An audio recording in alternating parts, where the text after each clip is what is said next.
Vous voyez ici, nous avons une poutre. Ce qui est en bas ici, c'est ce qu'on appelle les retombées de la poutre. Ça, essayez d'observer. Vous voyez la partie qui descend en bas là, ce qu'on appelle les retombées de la poutre. Si vous voyez en bas ici, vous allez voir que l'étai s'est stationné ici, c'est monté vers en haut, c'est pour soutenir les poutres à question. On avait réalisé les étais à question pour pouvoir soutenir notre plancher temporairement. Après quelques temps, vous allez voir, on va essayer d'enlever tous les étais que vous voyez ici. On va les enlever, pourquoi? Parce qu'on va les enlever pour laisser l'espace. On l'avait utilisé justement pour pouvoir supporter les planchers temporairement. Vous voyez ici, nous avons une poutre.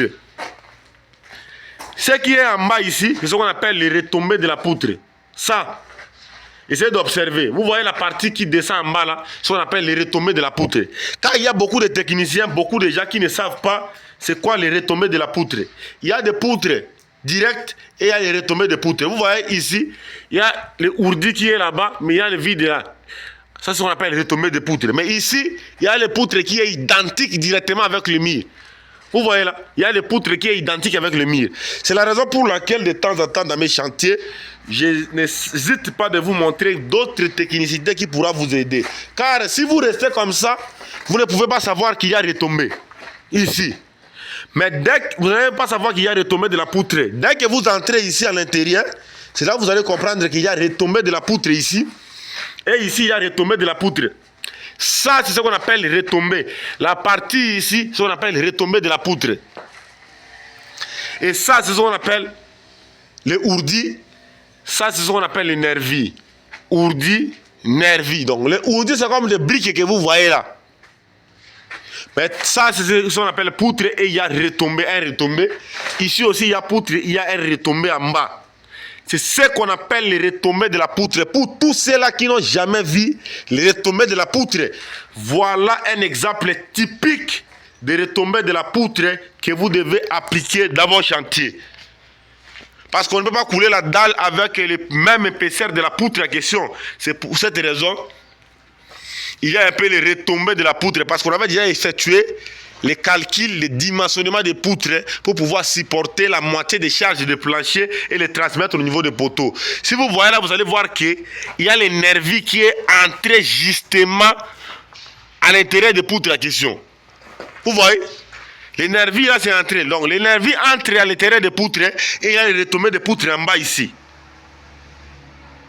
Pour pouvoir respecter les dimensionnements qu'on avait effectués. Je répète. La partie qui descend au niveau de la poutre, c'est ce qu'on appelle les retombées de la poutre. Ça, c'est un poteau. Si tu n'as jamais vu les retombées de la poutre, voilà maintenant ce qu'on appelle les retombées de la poutre, la partie inférieure là. La partie qui descend au niveau de la poutre, c'est ce qu'on appelle les retombées de la poutre. J'étais en train de dire que les étais permettent à supporter temporairement les planchers. Donc, grâce aux étais à question qu'on a réalisé le coffrage pour pouvoir réaliser les planchers ici. S'il n'y avait pas les étais, on ne pouvait pas les réaliser. Voilà maintenant notre projet ici, notre chantier incroyable, magnifique projet à cours d'exécution dont je suis bénéficiaire de la réalisation de ce projet et je voulais justement vous montrer comment nous avons réalisé ce chantier exceptionnel. Je m'appelle Victor Djongoluka, ingénieur spécialiste en génie civil et expert en architecture, résident au Royaume du Maroc, le promoteur de l'entreprise Archiro Djongoluka, l'homme de la santé toujours surdimensionné. J'étais aujourd'hui descendu au chantier pour une visite d'expertise sur notre projet en général, pour vous montrer comment nous accélérons sur ce chantier. Nous avons notre cage d'escalier, je viens de descendre sur ça, et nous avons notre cabine d'ascenseur ici. Ça, c'est l'incroyable cabine d'ascenseur qu'on a réalisé ici. Et nous avons notre sous-sol. C'est ça en fait notre sous-sol de notre projet. Je vais essayer de faire un tour complet de notre sous-sol, vous allez voir. Ça, c'est la partie sous-sol de notre projet. Il est déjà après-midi ici au Royaume du Maroc. Mes techniciens sont à la pause parce qu'ils sont pendant le ramadan. Ils sont en train de réaliser les projets. Mais je leur ai donné d'abord l'accès d'aller prier et puis ils vont revenir au chantier. Voilà le coulage des poteaux qu'on a réalisé exceptionnel au niveau de notre sous-sol. Et voilà comment est-ce que les chantiers sont en train de progresser rapidement. Tel que je vous l'avais expliqué là-bas. Si vous regardez ici, vous allez voir même les retombées là. Tout ce qu'il faut savoir, c'est les retombées de poutres. Vous allez voir ici, il y a les retombées de poutres ici en bas ici. Parce qu'il y a beaucoup de gens qui n'ont jamais compris les retombées de poutres c'est quoi. Mais dans cette vidéo, je vous ai déjà expliqué les retombées de poutres. Et je vais vous montrer une vidéo où je vais vous expliquer les poutres intermédiaires. Parce qu'il y a aussi des poutres intermédiaires dans les bâtiments que beaucoup de gens n'ont jamais expliqué ça.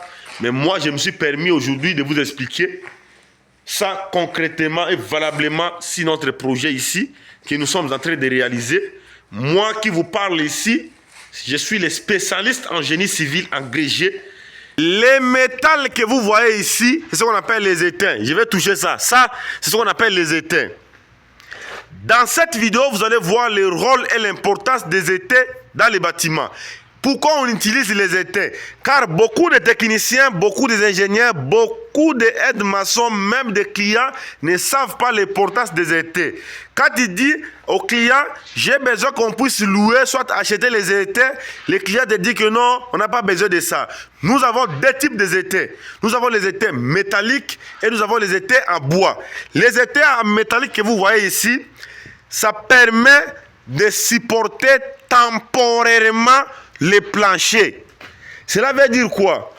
On loue, soit on achète les étais en question pour pouvoir réaliser les planchers sur un projet de construction. Sans les étais en bois ici, soit les étais métalliques que vous voyez ici, vous ne pouvez pas réaliser un plancher, je vous l'ai dit. S'il n'y a pas les étais, c'est qu'il n'y a pas réalisation d'un plancher. Parce que pour pouvoir réaliser les planchers que vous voyez ici, vous avez besoin de supports en bas de ça. S'il n'y a pas de support en bas des planchers, ça ne peut pas être réalisable. Si vous voyez en bas ici, vous allez voir que l'étain s'est stationné ici, c'est monté vers en haut, c'est pour soutenir les poutres en question. On avait réalisé les étais en question pour pouvoir soutenir notre plancher temporairement. Après quelques temps, vous allez voir, on va essayer d'enlever tous les étais que vous voyez ici. On va les enlever, pourquoi? Parce qu'on va les enlever pour laisser l'espace. On l'avait utilisé justement pour pouvoir supporter les planchers temporairement. Ici, nous sommes dans notre chantier où nous avons utilisé des étais métalliques. Il y a d'autres gens qui utilisent des étais en bois, ce n'est pas un problème parce que ça dépend des coûts que vous avez. Si vous avez l'argent, moi, je vous conseille d'utiliser les étais métalliques. Mais si vous n'avez pas d'argent, vous pouvez utiliser les étais en bois. C'est les étais en question qui supportent temporairement les planchers.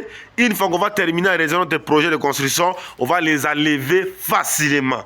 C'est ça l'objectif principal de l'utilisation des étais. Parce qu'il y a beaucoup de gens qui voient des métalliques ici, des métals ici, sur les chantiers, mais ils ne savent pas pourquoi on utilise les métals. Si vous observez très bien, vous allez voir que les étais là, c'est soutenu. Donc ça supporte le poids des planchers là, pour le moment. Quand on a réalisé les poutres, maintenant les étais ici n'est pas important parce qu'il y a déjà des poutres, il y a déjà coulé, il y a des poteaux. Maintenant, elles-mêmes supportent la charge de l'ouvrage. Mais avant qu'on puisse couler, ce sont les étais là qui supportaient la charge de l'ouvrage. Je vais vous expliquer une chose. Vous voyez ici, nous avons une poutre. Ce qui est en bas ici, c'est ce qu'on appelle les retombées de la poutre. Ça, essayez d'observer. Vous voyez la partie qui descend en bas là, ce qu'on appelle les retombées de la poutre. Car il y a beaucoup de techniciens, beaucoup de gens qui ne savent pas c'est quoi les retombées de la poutre. Il y a des poutres directes et il y a les retombées de poutre. Vous voyez ici, il y a le ourdi qui est là-bas, mais il y a le vide là. Ça, c'est ce qu'on appelle les retombées de poutre. Mais ici, il y a le poutre qui est identique directement avec le mur. Vous voyez là, il y a le poutre qui est identique avec le mur. C'est la raison pour laquelle de temps en temps dans mes chantiers, je n'hésite pas de vous montrer d'autres technicités qui pourront vous aider. Car si vous restez comme ça, vous ne pouvez pas savoir qu'il y a retombé ici. Mais dès que vous n'allez pas savoir qu'il y a retombé de la poutre, dès que vous entrez ici à l'intérieur, c'est là que vous allez comprendre qu'il y a retombé de la poutre ici. Et ici, il y a retombé de la poutre. Ça, je dispense des formations sur les logiciels d'architecture comme AutoCAD, Archicad, Revit, SketchUp, Robot structurel. Si vous voulez maîtriser vraiment tous ces logiciels d'architecture-là qui va vous aider durant tout votre avenir, n'hésitez pas de partager la vidéo. N'hésitez pas de laisser vos questions dans les commentaires. Je vous reviendrai pour une suite favorable. La famille, je vous aime beaucoup. À nous revoir à la prochaine vidéo.